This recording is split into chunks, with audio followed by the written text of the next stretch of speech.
주영진의 뉴스 브리핑 정치권 소식으로 시작을 하겠습니다. 새해 예산안, 문재인 정부가 출범한 이후 처음으로 국회에 제출했던 예산안, 어제 오후에 여야 3당이 우여곡절 끝에 새해 예산안에 합의를 했다, 이런 소식이 들어왔었는데 오늘 상황이 바뀌었습니다. 그래서 오늘 중에 새해 예산안이 처리될 수 있을지 여전히 불투명한 상황입니다. 이 소식 먼저 여러분께 전해드리겠습니다. 오늘 나오신 분들은 김영준 명지대 교수, 최창렬 용인대 교수, SBS 정승민 논설위원, 이렇게 세 분입니다. 어서 오십시오. 안녕하십니까.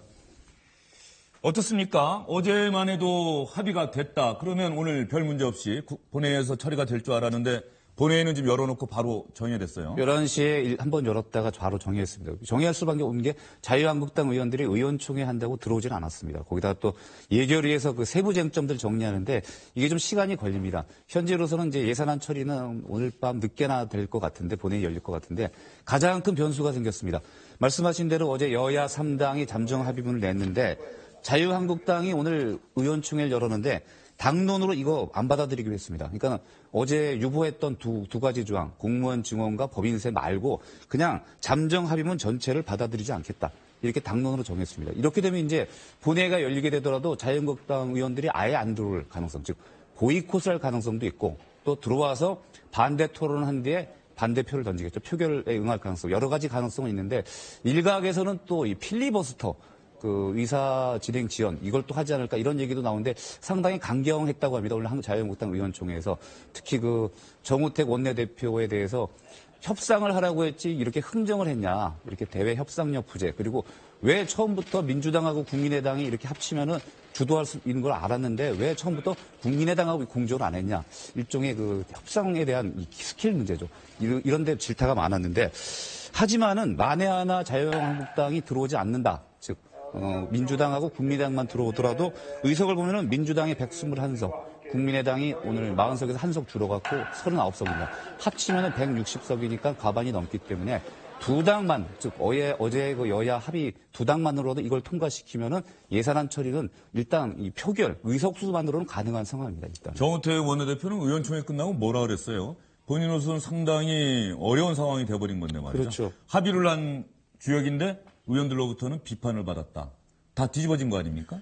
할 말이 별로 없을 결국 것 같고요. 원내대표가 합의한 사인, 여야 3당 잠정 합의문이 의원총회에서 추인을 받지 못한 격이 된 겁니다. 그러니까 상당히 난관에 봉착했는데, 뭐 어찌됐든 뭐 의원총회에서 나온 의견을 뭐 존중할 수밖에 없죠. 정우택 원내대표 입장에서는.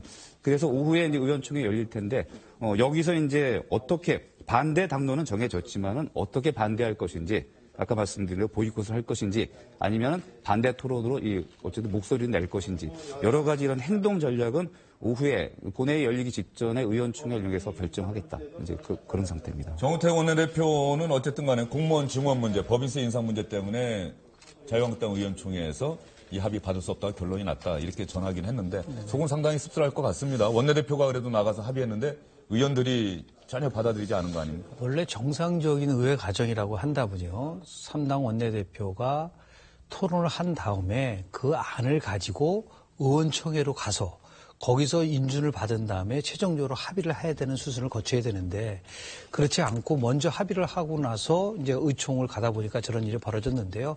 아마도 오늘 아침 조간 신문들, 특히 보수 언론 매체에서 아주 굉장한 질타를 받았거든요. 야당의 무기력화, 이런 부분, 특히 이제 법인세 문제와 최저임금 문제, 이거는 뭐 그 보수가 지향하는 가치와 굉장히 반대적 상황. 어떤 큰 뜻을 보면 작은 정부와 큰 정부와의 그러한 그 노성 싸움에서 이루어지는 거가 벌어진다 하더라도 좀 지적을 해주고 싶은 거는 대한민국 국회가 3대 고질병 환자들이에요. 3대 고질병이요? 네, 법을 안 지킵니다. 법을 만드는 국회가 법을 안 지키고, 두 번째로 특권 안 내려놓습니다. 마지막으로는 일을 안 하는 거예요. 네. 저것도 지금 완전히 벼랑 끝으로 가가지고서 우리 정기국회는 예산국회거든요. 저런 식으로 중요한 것들을 벼락치기로 해가지고 가지고 나온 다음에 또다시 의총을 가고 또 본회의 보이콧도 하고, 이러한 식의 그러한 의회 과정을 한다는 것은 국민에 대한 정말 그거는 예의를 넘어서서 이건 국민을 무시하는 행위다라고 우리는 평가할 수밖에 없습니다.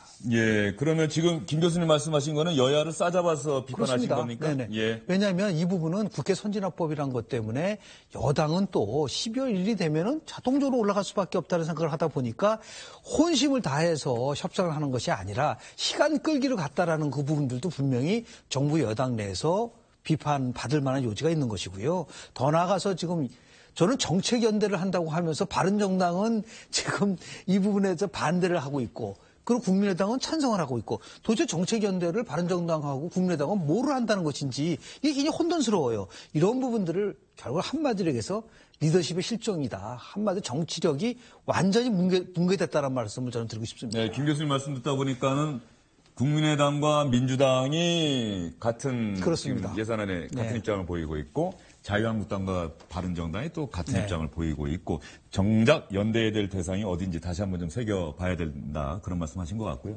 최 교수님, 자유한국당이 어쨌든 간에 합의 사항을 뒤집은 결과가 됐어요. 네. 비판을 무릅쓰고서라도 의총에서 이렇게 결론이 난 이유가 뭘까요? 이게 지금 공무원 직원 문제하고 법인세 인상 문제가 핵심이잖아요. 근데 지금 앞서 말씀하신 것처럼 공무원 직원 문제는 큰 정부 아닙니까? 정부 기능, 재정 기능을 확대하는 부분이고 법인세 인상은 증세 관련된 문제이기 때문에 보수 정당과 진보 성향의 정당이 가장 핵심적인 가치를 놓고 충돌하는 부분이거든요. 그래서 제가 어제 볼 때도 생각보다 합의가 굉장히 잘 됐다. 그리고 여야가 상당히 절충을 하고 양보했고 이렇게 생각을 했어요. 근데 아니나 다를까 이제 한국당이 아마 이러한 부분들을 이제 생각을 했겠죠. 다른 것과 달라서 이 공무원 직원 문제와 법인세 문제를 이제 합의할 수 없는 거죠. 그러다 보니까 어제 여야 대표들이 합의한 걸 다 이제 부정하겠다라는 거거든요. 그래서 이건 필연적인 문제 같아요. 저는 그래서 앞서 김 교수님이 상당히 비판적으로 말씀해 주셨는데 국회 선진화법 이후에 이제 2014년도죠. 그때 이후로는 이제 법정 시한을 넘긴 건 처음입니다. 그래서 국회 선진화법이 도입된 이유가 여당이 일방적으로 밀어붙이고 야당은 또 일방적으로 저지하고 이런 것들을 이제 막기 위해 했던 건데 역시 또 다른 단점이 국회 선진화법 때문에 이제 여당이 너무 안일해진 거죠. 이제 때가 되면 저절로 부의가 된다는 건데 부의된다는 것이 그것이 저절로 통과된다는 건 아니었거든요. 그리고 이 예산국회라는 게 국정감사면 다른 국회적으로 충분히 소화하다가 갑자기 예결위가 가동되고 이러다 보니까 너무 시간이 쫓겨서 이렇게 하는 경향이 있어요. 매년. 물론 그나마 이제 국회 선진화법 때문에 물리적 충돌을 막았다 하더라고요. 올해도 보면은 결국 여야가 굉장히 안일했던 거, 여당도 안일했던 것 같아요. 여당도 너무 지지율에만 안주하는 것이 아닌가. 좀 야당을 끌어안고 이런 노력이 좀 부족했던 것 같고, 야당은 야당도 일단 집권 세력이 한 건 막고 보자. 이런 게 같이 충돌했던 건데, 그럼에도 불구하고 어제는 상당히 절충과 타협에 의해서 잘 됐다고 저는 긍정적으로 평가를 했어요. 나름. 야당도 상당히 양보했지 않습니까? 여당도 야당의 주장을 일부 수용했는데, 결국 이제 한국당이 법인세 문제와 이 공무원 직원 문제는 나중에 뭐 통과가 되겠죠. 당연히 국민의당하고 협조가 된 거니까 여당하고. 그래도 한국당 입장에서는 이 부분은 분명히 당의 정체성을 보여줘야 되겠다라는 생각에 반대하는 것 같습니다. 그러면 정우택 자유한국당 원내대표 오늘 의원총회 어제 여야 잠정 합의안 받지 않기로 결론이 난 의원총회가 끝난 뒤에 기자들에게 뭐라고 얘기했는지 여러분 한번 직접 들어보시죠. 제가 합의를 결국 하지 못하고 반대했던 공무원 수의 증원 문제 또 법인세 인상 문제 이 두 가지에 결국 초점이 모여졌습니다. 나중에 일부 의견 중에는 최저임금을 내년 한 해만 주고 2019년부터는 하나도 안 준다. 그렇게 하자는 강경론도 좀 언급이 있었습니다. 하지만 문제는 공무원 수의 증원 문제, 법인세 인상 문제에 대해서 도저히 어저께 잠정 합의된 그 내용에서 우리 당이 반대를 했지만 그 두 가지 사항 때문에 어제 3당 원내대표가 얘기한 그런 내용을 전체를 수용하기가 어렵다. 이유는 그 두 가지입니다. 아까 말씀드린 공무원 수의 문제 또 법인세 인상 문제. 그래서 정우택 원내대표 이야기를 들어보면 말이죠. 어제 여야 잠정 합의안 한번 보여주시겠어요? 여야가 잠정 합의를 했다고 한다는 거는 정우택 원내대표도 합의를 했다는 얘기인데 조금 전 얘기를 들어보면은 제가 반대했었던 또 이렇게 굳이 강조를 하네요. 여기에 지금 표시는 안 돼 있죠. 그 자유한국당이 유보한다. 그러니까 법인세 부분이랑 공무원 증원 부분에 잠정 합의문 맨 뒷부분에 보면 그런 조항은 있습니다. 그러니까 정우택 원내대표 입장에서는 그 정도로 야 우리는 어찌됐든 이 부분은 반대했다라고 합의문에 명기하면은 비록 예산안이 통과되더라도 우리의 입장은 반영된 것 아니냐 그런 생각을 아마 했던 것 같습니다. 그리고 아까 말씀드린 대로 자유한국당이 반대하더라도 의석 분포 이 구조적인 한계가 있습니다. 민주당하고 국민의당이 합치게 되면 즉 여야 2당이 합의하면은 3당이 아니더라도 새 예산안 통과가 됩니다. 그런 상황에서 저 정도만 표시, 즉 우리는 합의 유보했다. 두 개 조항에 대해서 그 정도로 의원총회 가서 추인을 받을 수 있을 거라 그렇게 생각한 것 같습니다. 예. 그렇다고 한다면 여기서 한번 우리가 논해볼 필요가 있는 게 이 예산안 협상 과정에서 말이죠. 자유한국당 패싱이라는 말이 나왔어요. 그러니까 자유한국당이 제일 야당이고 존재감이 강하고 자유한국당 입장에서는 국민의당 제외하고 민주당과 맞대결하겠다 이런 주장도 했었는데 결과적으로 보면 국민의당과 민주당이 이렇게 연대를 해버리면 손을 잡게 되면은 자유한국당 제1야당의 반대에도 속수무책이다. 그러니까 이제 그 부분이 지금 현재 우리 정당 구도의 어떤 구조적인 측면인 거죠. 다시 말해서 국민의당이 집권당과 잡으면은 집권당 세력대로 되는 것이고 집권당의 뜻대로 반대로 국민의당이 제1야당과 뜻을 같이 하게 된다면 집권당은 아무것도 할 수가 없는 이런 구조입니다, 지금. 이른바 이제 캐스팅 보트잖아요. 그러니까 이번에 국민의당은 아무튼 뭐 당내 여러 가지 갈등도 있고 그렇습니다만 기본적으로 집권당의 그리고 선거 공약에서 나왔던 사안들 공무원 증원 문제라든지 법인세 인상 이런 것들은 이미 문재인 후보가 대선 때 공약했던 사항이니까 이 부분까지 만약 반대한다면 그야말로 요즘 뭐 바른정당과의 보수 중도 통합 얘기가 나오는 마당이기 때문에 오히려 더 적폐 세력이라고 치부될 수 있다라는 그런 위기의식도 좀 있었던 것 같아요. 정치공학적 계산도 오히려. 그런 점에서 이제 찬성을 한 건데 결국은 이제 국민의당의 이런 부분들이 바로 이제 어느 쪽에, 그러니까 제1야당 쪽의 의견에 동조하느냐 민주당의 의견에 뜻을 같이 하냐 이 부분이거든요. 다시 말하면 이 국민의당은 어떻게 보면 이 꽃놀이패에 갈 수 있다고 보는데 또 보기에 따라서는요. 이 다당제에서의 그 제3당의 위치라는 게 이렇게 적당히 양쪽 극단에서의 기계적 균형 취하는 건 사실 아니거든요. 그러니까 이런 점에서 긍정과 부정의 양면이 다 있는 것 같아요. 그러니까 우리 정당 구도의 문제인 것 같은데 바로 그런 것 때문에 이 정당 체제가 좀 바뀌고 뭐 이런 부분들의 그 움직임이 있는 게 아니냐 그런 원심력도 이렇게 생각이 좀 됩니다. 자유한국당 패싱이라는 말과 관련해서 말이죠. 어제 기자들이 정우택 자유한국당 원내대표에게 관련된 질문을 던졌어요. 어제 아침에 우원식 민주당 원내대표와 김동철 국민의당 대표가 아침 식사를 같이 했다고 합니다. 정우택 원내대표는 아마 이 아침 식사 자리에 함께하지 못했던 것 같은데요. 그 우원식 대표랑 김동철 대표 동창한 건 알고 계셨나요? 네, 알고 있습니다. 예산안을 논의하는데 선거구제를 논의했다는 것 자체가 우선 저는 이해를 잘 못했고요. 두 번째는 선거구제는 항상 여태까지 여야 간의 합의에 의해서 이루어졌다. 그것도 예산안 처리처럼 예산안 처리가 어떻게 될지 모르겠지만 두 당이 합의하에 선거구제가 결정되는 이러한 체제는 있을 수가 없다. 저는 이렇게 봅니다. 정우택 원내대표 이야기 들어보면 국민의당이 어쨌든 간에 민주당과 예산안에 합의하게 된 배경 중에 하나가 개헌과 맞물려서 선거구제 개편, 이 국민의당이 상당히 총력을 기울이고 있는 부분이거든요. 그러니까 민주당과 국민의당이 어떤 미략을 맺은 것 아니냐라고 하는 의심을 지금 정우택 원내대표가 하는 것 같아요. 정치는 현실이 아니겠습니까? 그러니까 지금 더불어민주당은 정확하게 전략을 세운 거예요. 결국 모든 면에서 자유한국당은 같이 갈 수 없고 그리고 국민의당과 나름대로 힘을 합치면 뭐 과반수 이상은 뭐 단순하게 넘어가기 때문에 그렇다고 한다면 국민의당을 설득할 수 있는 것은 크게 세 가지인 거죠. 가장 큰 것은 다당제를 유지하려고 한다면 선거제도가 개편돼야 되고 그것을 민주당과 같이 한다라는 거 하나고요. 두 번째는 이제 개헌 문제와 관련돼서도 같이 함께 갈 수 있다라는 부분. 그리고 세 번째는 실은 예산을 자세히 보면은 SOC 사업과 관련돼서 호남에 상당히 많은 공을 들인 부분들이 있거든요. 호남 KTX를 무안을 통해서 간다든지요. 더 나아가서 여러 면에서 봤을 때 호남을 배려한 부분들이 굉장히 많다. 이것들이 결국 이제 국민의당은 현실적으로 실리적인 선택을 하게 된 것인데 아무리 실리적 선택을 했다가 하더라도 큰 틀 속에서 보면은 지금 국민의당은 이중적이다. 그러니까 정직하지 못하다는 거죠. 한편으로는 정책연대니 선거연대를 바른정당과 끊임없이 교감을 하면서 결정적인 순간에는 뭐 이낙연 국무총리라든지 김명수 대법원장이라든지 이럴 때는 또 민주당과 할 수밖에 없는 그럴 바에는 차라리 바른정당과 정책연대만 하지 말고 떳떳하게 당당하게 소연정을 해라.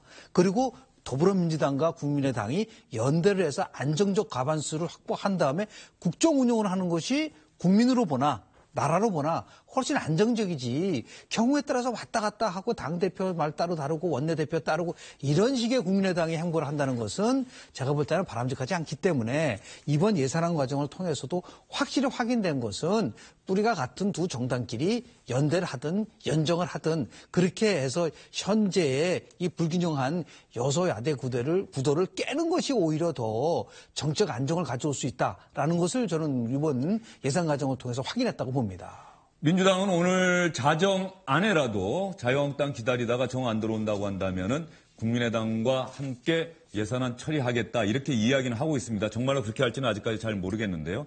그런 결과가 나온 뒤에 국민의당 내부에서는 논란이 있을 것 같아요. 안철수 대표가 바른정당과 정책연대 계속해서 강조하고 있는데 이 예산안 처리 과정에서 보면은 바른정당과 국민의당의 입장이 합치가 안 돼요. 그렇죠. 연대하기가 어렵다라고 하는 게 다시 한번 입증이 됐거든요. 그러니까 이제 아까 말씀하셨지만은 여야 3당 체제에서 이 캐스팅 보트를 진 국민의당이 얼마나 위력을 발휘할 수 있는지 특히 민주당과 이게 연대했을 때 만약에 바른정당하고 연대하면 이건 위력이 없습니다. 11석 정당과 39석 정당이 합친다고 해도 큰 영향이 없습니다. 하지만 민주당과 연대한다면 이런 큰 위력을 발휘하고 국민의당이 많은 걸 이번에 이른바 선물이라고 말할 수 있는 게 아까 말씀하신 광주 KTX의 무한 공양 경유 그리고 또 뭐 새만금 특별법 통과 이런 것들을 이제 이른바 호남 지역 현안 사업들을 해결했거든요. 즉 여러 가지를 얻어낼 수 있다는 걸 보여줬기 때문에 그렇다고 하면 민주당과 국민의당은 서로 윈윈 아니에요? 그렇죠. 예. 이번 예산안 통과 처리만 놓고 보면 그렇습니다. 뭐 앞으로 그렇게 될지는 잘 모르겠지만은 적어도 이것만 놓고 봤을 때는 민주당과 국민의당이 사실은 윈윈하는 그런 결과를 낳고 있습니다. 그렇기 때문에 안철수 대표가 이른바 주장하는 중도 통합론, 특히 바른정당과 통합해야 된다는 이 통합론이 상당히 좀 동력을 잃게 될 가능성이 높습니다. 네, 올해 예산안 처리 계속해서 법정 처리 시한 넘겼고요. 마지막 날까지 아직까지 물론 9일까지 본회의는 남아 있습니다만은 계속해서 줄다리기가 진행되고 있습니다. 그런데 이번 예산안 처리는 예산안의 구체적인 항목, 액수 이런 것들이 문제가 아니라 정작 예산안 협상 과정에서 정치권의 현재 실제 연대 대상이 과연 어떤 정당들인지 이런 부분들을 한번 지켜보시는 재미가 있는 것 같습니다. 오늘은 그 부분 중점적으로 전해드렸고요. 과연 새 예산안이 오늘 중에 처리될 수 있을지는 내일 이 시간이 되면 확인이 될 것 같습니다. 자유한국당 이야기 여야 예산안 협상 과정에서도 말씀을 드렸습니다만 홍준표 자유한국당 대표가 오늘 중견 언론인들의 모임이죠. 관훈클럽 초청 토론회에 참석을 했습니다. 대선 이후 오랜만에 이 토론회에 참석을 했는데 홍준표 대표 기조연설을 통해서 보수 우파의 건강한 대통합을 위해서 노력하겠다 이렇게 이야기를 했습니다. 다만 대통합의 중심은 자유한국당이다라고 하는 점은 분명히 했습니다. 대한민국이 그 어느 때보다 중차대한 역사의 갈림길에 서 있고 저 개인으로서도 삶의 변곡점에 서 있는 느낌입니다. 이 시기에 야당의 역할은 무엇이고 보수 우파의 책무는 무엇인지 그리고 홍준표는 어떤 사명을 감당해야 하는지 많은 걱정을 하고 있습니다. 문재인 정부의 지난 7개월을 돌아보면 솔직히 나라의 앞일이 걱정스럽기만 합니다. 한마디로 문재인 정부의 지난 7개월은 초보 정권의 난폭 운정, 보복 운정, 역주행의 다름 아니었습니다. 이 정부는 나라를 온통 싸움판으로 만들고 있습니다. 인민재판식 편가르기와 자기편 챙기기로 우리 사회 갈등과 분열의 골은 더욱 깊게 만들 검찰과 사법부를 좌파 코드로 장악하고 먼지 털기식 정치보복과 완장정치에 몰두를 하고 있습니다. 그런데 이런 문재인 정부의 폭주를 막아내야 할 우리 자유한국당과 보수 우파 진영의 현실은 참으로 부끄럽기는 합니다. 저부터 반성하고 기득권을 모두 내려놓고 과감한 인적 혁신과 파격적인 정책 혁신에 앞장서도록 하겠습니다. 신보수를 재건해내는 것이 진정한 보수 대통합의 길이라고 생각합니다. 그래야만 문재인 정권의 폭주를 막고 내년 지방선거에서 신보수 야당의 승리의 깃발을 올릴 수 있다고 생각합니다. 보수 우파의 건강한 대통합을 이루어낼 수 있도록 저희 모든 것을 걸고 노력하겠습니다. 홍준표 자유한국당 대표가 원고를 그대로 읽는 모습 조금 생소하게 느껴지지 않으십니까? 홍준표 대표가 원고를 쭉 읽었는데 말이죠. 문재인 정부 상당히 강하게 비판하면서 지금 자유한국당 상황도 녹록치 않다. 보수 대통합해야겠다. 이런 얘기를 하네요. 그러니까 아까 말씀하신 대로 가장 키워드는 이거 같습니다. 진정한 보수 대통합.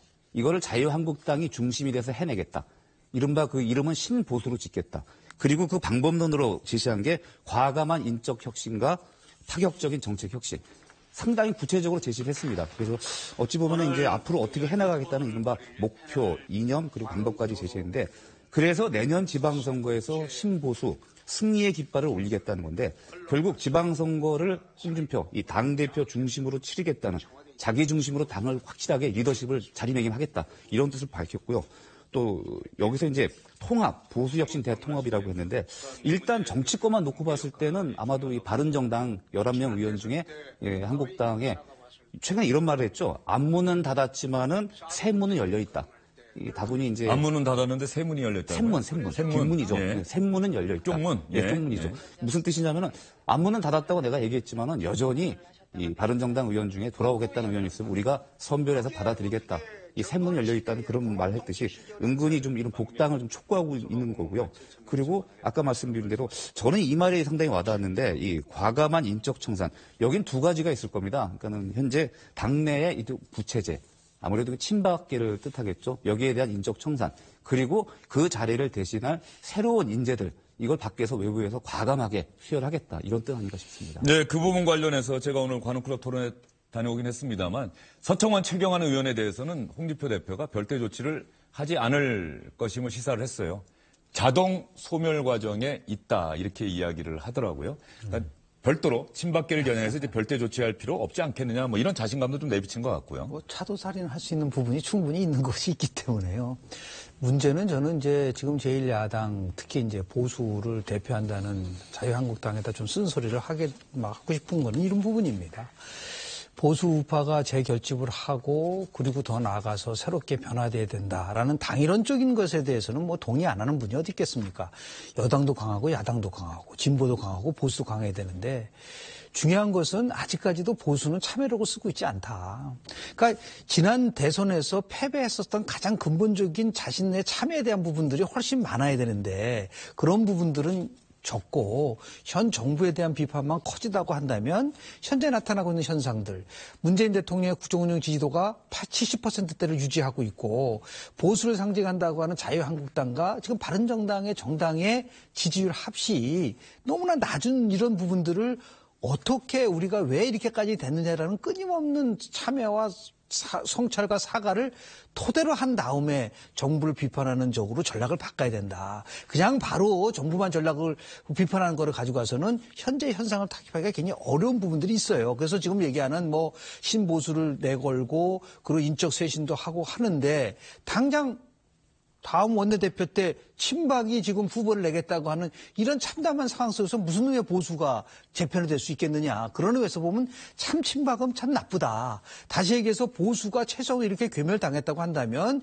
이번에는 친박에서는 원내대표 후보를 내서는 안 되는데도 불구하고 끊임없이 자신들의 이해관계에 따라서 움직이는데 저래가지고 어떻게 보수가 다시 재건될 수 있을까. 아무리 홍 대표가 얘기하더라도 이건 백약이 무효다. 다시 얘기해서 친박은 빨리 패적 선언하고 물러나고 그리고 더 나아가서 박근혜 전 대통령도 이 부분에 대해서 성찰하고 이것이 전제를 하지 않는다고 한다면 참 어려운 직면에 계속해서 갈 수밖에 없다라는 말을 좀 지적을 하고 싶습니다. 홍준표 대표가 지금 정우택 원내대표가 있는 동안은 원내 문제에는 관여하지 않겠다. 그런데 새로운 원내대표가 선출이 된다면 그때부터는 원내 문제에 대해서도 대표로서 이야기할 건 하겠다. 이런 이야기도 오늘 했습니다. 이제 홍준표 대표 패널들의 질문에 답변했는데 평소 여러분께서 홍준표 대표하면 떠오르실 정도로 그 어떤 질문에도 자신의 생각을 거침없이 이야기하는 모습을 보였습니다. 먼저 북한 핵 문제에 관련해서 어떤 얘기 했는지 여러분 들어보시죠. 지금 나토에 전술핵이 재배치되어 있습니다. 지금 그때 상황보다 북핵 상황은 비교가 되지 않을 정도로 위험한 상황입니다. 그러면 우리도 당연히 전술핵을 재배치해서 핵 감축 폐기 협상을 서로 나가는 것이 그게 당연한 정책이지. 전술핵 재배치를 하지 않고 대포를 가진 사람들하고 공기총 가진 사람들하고 그게 과연 협상이 되겠냐 이 말이에요. 그러면 미국이 워싱턴이 불받아낼 걸 각오하면서 한국을 보호해 줄 수 있느냐 이 말이에요. 그건 하기 어렵습니다. 미국은 자국의 이익을 극대화하고 최고로 생각하는 그런 나라입니다. 그러면 이 시점에서 우리 자유한국당이 주장하듯이 전술핵을 재배치하든지 그렇지 않으면 자체 핵 개발하자. 그렇게 해서 대등한 입장에서 핵 감축이나 폐기 협상을 하자. 우리는 그런 생각을 하고 있습니다. NPT 10조에 보면 자유적 핵무장이 가능하다고 되어 있습니다. NPT 탈퇴를 할 수도 있고 자유적 핵무장이 가능하다고 되어 있습니다. 네, 홍준표 대표 이야기 하나 더 들려드리겠습니다. 자유한국당 차원에서 북한 핵 문제 해결을 위한 외교 펼치고 있는데요. 얼마 전에 미국 다녀왔고 곧 일본도 방문한다고 합니다. 그래서 중국 갈 생각이 없는지 물어봤는데 홍준표 대표는 뭐라고 대답했을까요? 북한 핵 문제 해결을 위해서 중국의 역할이 중요하다고 생각하지 않으십니까? 중국은 북핵에 대해서 아무런 역할을 하고 있지 않죠. 중국 가실 계획은 없으십니까? 중국 아직 안 갔습니다. 가실 계획은 없으십니까? 지금 미국도 가시고 일본도 가신다는데.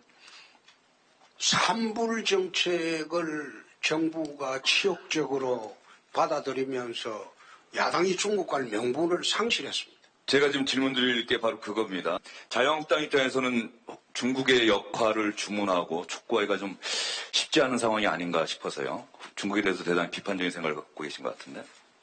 지난 대선 때 오다웨이 특사가 왔을 때 사드 문제를 거론할 때 내가 이런 답변을 했습니다. 지금 한국 와서 사드 문제를 이야기할 게 아니고 북에 가서 핵 도발을 멈추라고 당신이 들어가라. 그렇지 않으면 예방전쟁이 시작될지도 모른다. 아마 오다웨이가 그때 한번 기록 보십시오. 북한 들어갔습니다. 바로 들어가서 대선 기간 중에 상당 기간 동안 핵도발을 멈추었습니다. 그러나 중국은 북핵 문제를 제거할 생각이 저는 없다고 생각을 합니다. 그래서 내가 사회주의 핵동맹이라고 했습니다. 최 교수님 어떻습니까? 홍준표 대표 기본적으로 북한 핵 문제에 대해서 강경한 그렇죠. 그 방책 상당히 강조하고 있는데 자의적 핵무장이라든가 전술핵 재배치라든가 중국은 북한 핵 문제 해결할 생각이 전혀 없다 이렇게 이야기를 하고 있거든요. 근데 저 부분은요, 중국과 북한은 사실 일정 부분 이해관계가 일치하는 부분이 굉장히 많죠.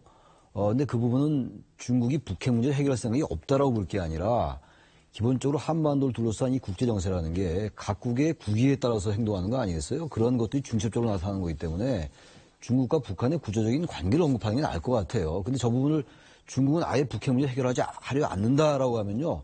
일단 전 진단이 잘못됐다고 생각합니다. 진단이 정확히 처방에 나오는 건데 중국이 왜 북한에 대해서 이른바 원유 중단 같은 거, 일단 그게 제일 중요한 거 아니겠어요? 지금 미국이나 우리나라도 그렇고 제일 중국에게 영향을 행사해달라는 게 바로 원유 공급 중단인데 중국으로서는 북한에 그걸 할 수가 없죠, 구조적으로. 그런 문제를 정확하게 진단하면서 우리가 중국에게 어떠한 영향을 행사할 것이고 미국은 또 중국에 어떤 영향을 행사할 것이고 이렇게 분석하는 게 나을 것 같아요. 근데 너무 아주 그냥 쾌도난마식으로 좋게 말하면 쾌도난마인데 중국은 아예 북한 핵이 그대로 있길 바란다. 이건 저는 정확한 진단은 아니다라고 생각합니다, 기본적으로. 네. 자유한국당 홍준표 대표 기본적으로 북한 핵 문제에 대해서 문재인 정부의 어떤 대책, 대응 상당히 비판적인 생각을 갖고 있는 것 같습니다. 다음에 지금 방금 아마 편집이 된 것 같은데요. 홍준표 대표하면 최근에 당내에서도 너무 말을 막 하는 것 아니냐. 품격이 있어야 되는데 보수 정당 제1야당의 대표로서 홍준표 대표의 언행, 특히 발언, SNS 글에는 품격이 없다. 이런 비판이 많이 있지 않았습니까? 이 부분에 대해서 당연히 오늘 질문이 있었죠. 제가 어떤 말을 했는데 품격이 없다고 하는지 내가 이해가 잘 안 돼요. 아무 고름덩어리. 암이 보통 명사 아니에요. 그런데 이제 고름덩어리가 보통 명사 아니에요. 다음에 특정 인사를 겨냥해서 한 말 아니냐, 특정 대표를 겨냥해서 한 말 아니냐, 이런 얘기가 있지 않습니까?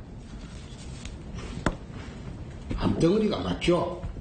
그런데 암덩어리를 갖다가 뭐라고 표현을 하는 게 좋겠습니까? 그래서 저는 앉아서 저보고 암덩어리라고 하면 내가 그 표현 받겠어요. 상대방 생각이 그렇다는데 내가 그걸 갖다가 막말이라고 할 수 없고 품격 있게 어떻게 합니까? 암덩어리 님이라고 하면 품격이 있습니까? 참 내가 어이가 없다. 이제는 흠잡을 게 없으니까 품격까지도 흠잡는구나. 내가 그런 생각을 했습니다. 본인은 품격이 얼마나 있는지는 모르지만은 얼마나 품격 있는 말만 하고 다니는지는 모르지만은 내가 참 어이가 없다. 둘 다 저는 추진을 하는 게 맞다는 생각입니다. 반대 진영에서는 인물을 키웁니다. 반대 진영에서는 늘 인물을 키워왔어요. 박근혜 대통령 4년 동안 인물을 키운 적이 없어요. 세금도 키우고 그리고 같이 경쟁하고 그렇게 해서 보수우파를 재건하는 것이 내가 할 일이다. 나는 그런 생각을 합니다.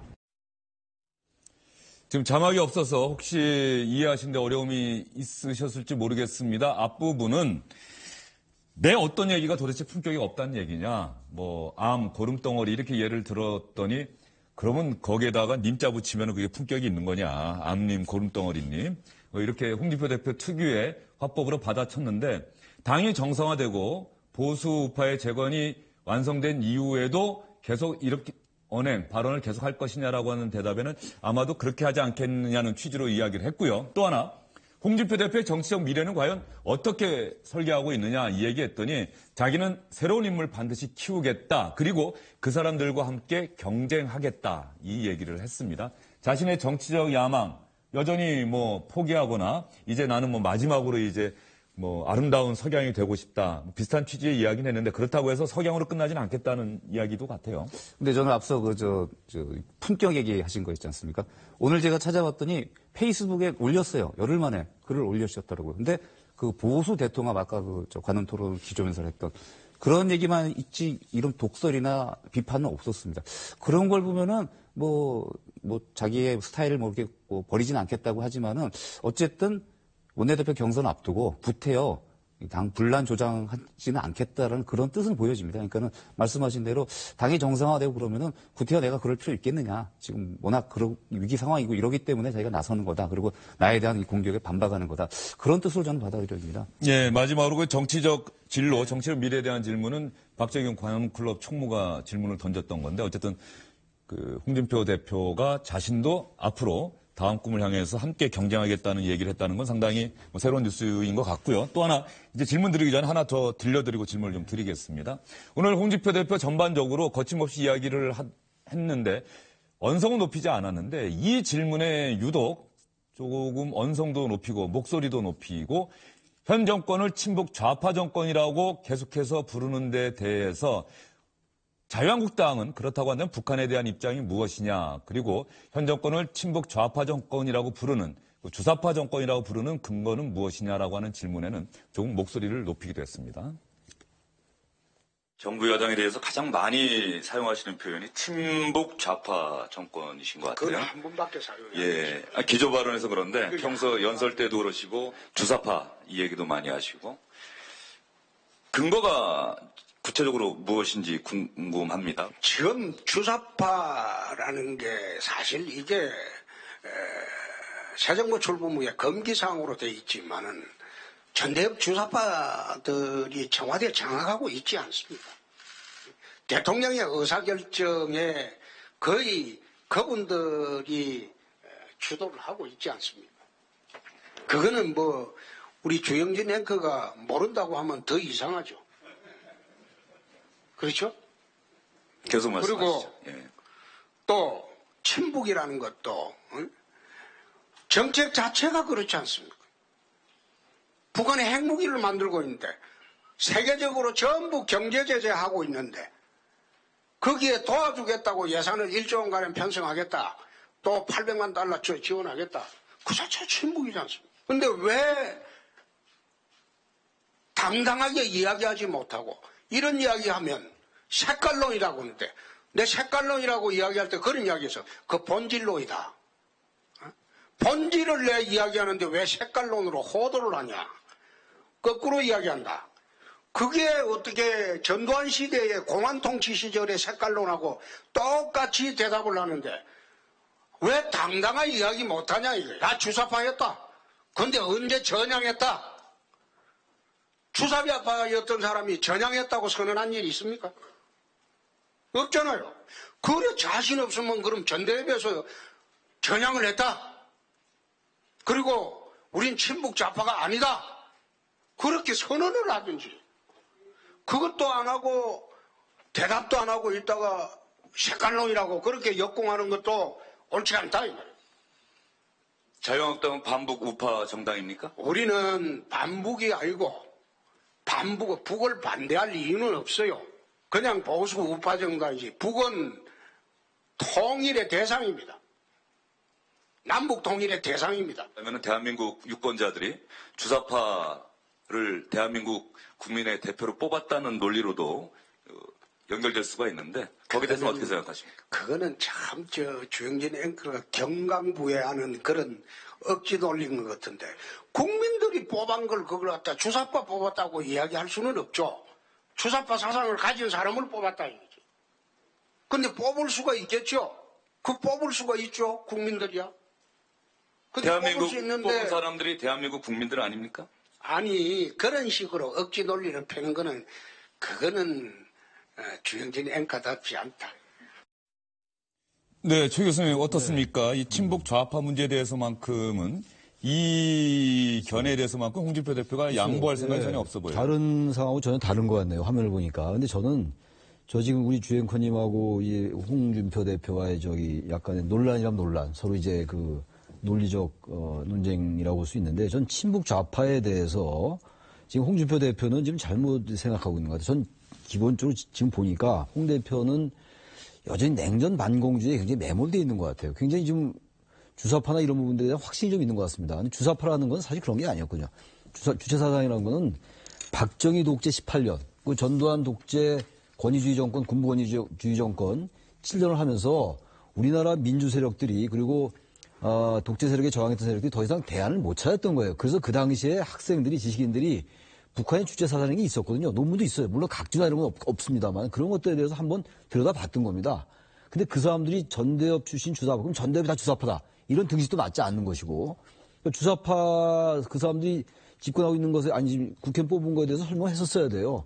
그냥 주권적인 국민이 뽑은 사람들이니까. 근데 거기에 대해서 그 사람들 주체사상을 가진 사람들이지 주사파 아니다라고 얘기하는 건 굉장히 논리적으로 너무 이렇게 빠져나가는 듯한 하죠. 그러니까 아예 냉전적인 사고를 갖고 있다면 홍 대표 나름의 직설적인 화법을 그걸 돌파했어야 되는데 제가 볼 때 그 돌파가 좀 안 됐다는 생각이 좀 듭니다. 네, 김 교수님 생각은 어떻습니까? 정치인들은 이제 긍정의 언어를 많이 쓰는 게 좋습니다. 레이간 대통령이 비록 신보수주의를 얘기를 했지만은 많은 사람들이 좋아하는 이유가 굉장히 긍정적인 적을 썼어요. 저는 그래서 친북 좌파라는 편보다는 평화를 강조하는 좌파고 그리고 친미 우파란 말보다는 안보를 강조하는 우파다라고 하면 되는 겁니다. 한쪽은 평화를 강조하고 한쪽은 안보를 강조하고 그렇게 돼야 되는데 우리는 좌파 하면은 나쁜 생각을 갖고 있다는 생각을 갖고 있어요. 근데 좌파가 우파가 굉장히 정확한 잣대예요. 좌파 내에 진보와 보수가 있고 우파 내에 친파 보수가 있는 건데 우리는 무조건 좌파 하면은 뭐 빨갱이 친보 이런 식으로 몰고 가는 것은 과거에도 그건 색깔론이었었다라고 많은 우리 정착자들이 지적하는 부분들이 있는 거거든요. 그런 의미에서 봤을 때 지금 본질이 뭐냐라는 얘기를 다 우리는 벗어나서 레토릭을 가지고서 정치를 하려고 한다. 더 중요한 것은 어떻게 대한민국이 평화적으로 통일을 하고 그것을 통해서 우리의 국력을 극대화시킬 것이냐. 이런 문제를 가지고 여야가 왜 함께 초당적으로 우리가 외교는 못할까. 이런 논의가 좀 있었으면 좋을 것 같아요. 그러니까 너무 이분법적으로 가져가다 보니까 많은 국민들 입장에서 봤을 때는 또다시 이게 지금 우리 최 교수님 말씀하신 것처럼 반공적 의기하는 보수 또는 안보를 강조하지만 이건 반공이다라고 하는 쪽으로 보고 이건 뭐 친북 좌빨이다. 이렇게 해서 결국은 나라가 두동강이가 나면은 우리가 지향하는 가치, 대한민국이 만나야 할 미래는 도대체 어디냐. 이런 부분에 대한 본질적인 거를 얘기를 안 하고 전부 다 말 가지고서 정치를 하려고 하니까 저는 어떤 면에서 봤을 땐 참 이게 허구다라는 생각이 자꾸만 들어요. 네, 최 교수님요. 이유가 있다고 생각합니다. 그 부분이. 제가 박정희 전두환 정권 얘기했는데 그 당시 정권을 지탱했던 가장 두 가지 축이 경제 성장 지상주의하고 안보 이데올로기였어요. 그러니까 지금 이제 그 당시 기득권 세력화했던 거죠. 이른바 재벌, 관료, 군부 세력, 이른바 우리가 삼각동맹이라는 말도 가끔 씁니다. 그러니까 이들이 기득권화하면서 이들이 보수로 됐던 거예요. 그러니까 우리나라의 보수의 출발은 서구의 좌파 우파처럼 국가가 시장에 얼마나 개입하냐 정도를 따지는 게 아니고 북한에 대해서 어떤 생각을 갖고 있느냐, 대민식은 어떤 거냐 이런 쪽으로 처음부터 그렇게 정착됐어요. 그러다 보니까 지금 보수라고 얘기하는 사람들이 그리고 보수라고 얘기하는 분들이 아까 뭐 신보수, 뭐 보수 통합 얘기도 나왔습니다만 보수라는 게 정말 경제 정책에 있어서 얼마나 우리가 시민사회에 개입하냐 이런 게 아니고 복지 정책을 얘기하는 게 아니라 기본적으로 기득권 세력 그리고 과거 권위주의 세력에 매몰됐던 그 보수입니다. 그다음에 자꾸만 친북 좌파라는 얘기가 머리에 배어 있어요. 그게 좀 원인이라고 생각하고 그래서 빨리 색깔론이란 말은 그런 걸 위해서는 아예 폐기해야 됩니다. 본질론 그야말로 본질이 아니고 자꾸 본질을 얘기하잖아요. 그러면서 아까 색깔론이 본질론이 이런 식으로 얘기하면 안 되는 거죠. 네, 짧게 하겠습니다. 이런 오해를 벗어나기 위해서라도 전 세계 진보가 지향하는 가치가 세 가지입니다. 인권, 반전, 반핵. 북한의 인권, 북한의 핵 문제와 대해서 대한민국을 이 부분에서는 진보가 목소리를 내야 된다. 북한에 대해서. 이건 잘못한 것이다. 특히 보수는 자유를 얘기를 하고 있지만 대한민국의 자유가 유린당했었던 유신시대 때에 대해서 과연 보수가 참여하고 있느냐. 서로 각자의 그런 한계에 대해 분명히 얘기를 하지 않은 상태에서 상대방한테만 칼을 들이댄다고 한다면 그것이 바로 우리가 그동안 벗어나야 될 부분인데 여전히 그런 부분에 대해서 진보 보수 다 부족한 부분은 있다. 이것을 어떻게 극복하느냐라는 과제를 우리가 안고 있다고 봅니다. 예. 좌파 우파라는 말이 어디서 나온 겁니까? 제가 얼핏 봤더니 그 유럽에서 보통 진보적인 목소리를 내는 그 정파들이 의장의 왼쪽에 좀 앉아 있는 경향이 많다. 그래서 좌파다. 이런 프랑스 대혁명이 나고 나서요. 아주 극단적인 세력들이 좌쪽에 앉아 있었고 그리고 그래도 왕인데 이걸 처형을 할 수 있느냐. 점진적으로 개혁하자는 분들이 우쪽에 앉았고 그래서 그게 좌파와 우파인데 이것을 우리는 좌파는 무조건 진보고 우파는 무조건 아닙니다. 우파 내 진보 보수가 있고 좌파 내 진보가 보수 있다. 최 교수님 뭐 보태실 말씀 있으시죠? 또 보수주의라는 게 원래 프랑스 혁명 때 나온 얘기예요. 그렇게 오래된 얘기가 아닙니다. 프랑스 혁명에 관한 고찰이라는 그 에드먼드 버크가 쓴 책에 나온 얘기입니다. 그게 오래된 얘기가 아니고 그러니까 기본적으로 보수주의의 출발은 현재 체제의 변화나 이런 것들에서 굉장히 거부하는 게 기본적 보수주의예요. 근데 우리나라에서 그 보수주의가 아주 나쁘게 들어온 거죠. 냉전 반공주의가 결합되면서 기득권 유지하는 그러면서 그것들 산업화 정책과 또 결탁하고 이렇게 되면서 보수가 상당히 지금 보수란 말이 굉장히 고생하고 있는 거예요. 우리나라에서 지금. 사실 지금은 보수라고 하면 안 되는 겁니다. 수구 기득권 파 이렇게 하는 게 맞아요. 엄밀하게 말하면. 논문 쓴다면. 너무 보수를. 예, 알겠습니다. 좌파, 우파, 홍준표 자유한국당 대표가 북한을 바라보는 견해에 대해서도 질문을 던졌는데 홍준표 대표 오늘 토론회 끝나고 정말 한번 꼭 주영진의 뉴스 브리핑에서 초대를 해서 이야기를 들어봐야겠다 이런 생각이 들었습니다. 홍준표 대표가 다음 주에 일본을 방문한다고 하는데 일본 방문하고 오면 한번 주영진의 뉴스 브리핑에서 홍준표 대표와 뭐 시간이 좀 제약은 있겠습니다만 가능한 길게 해서 홍준표 대표의 의견을 듣고 검증해보는 그런 시간을 한번 마련해 보도록 하겠습니다. 세 분 오늘 긴 시간 수고 많으셨습니다.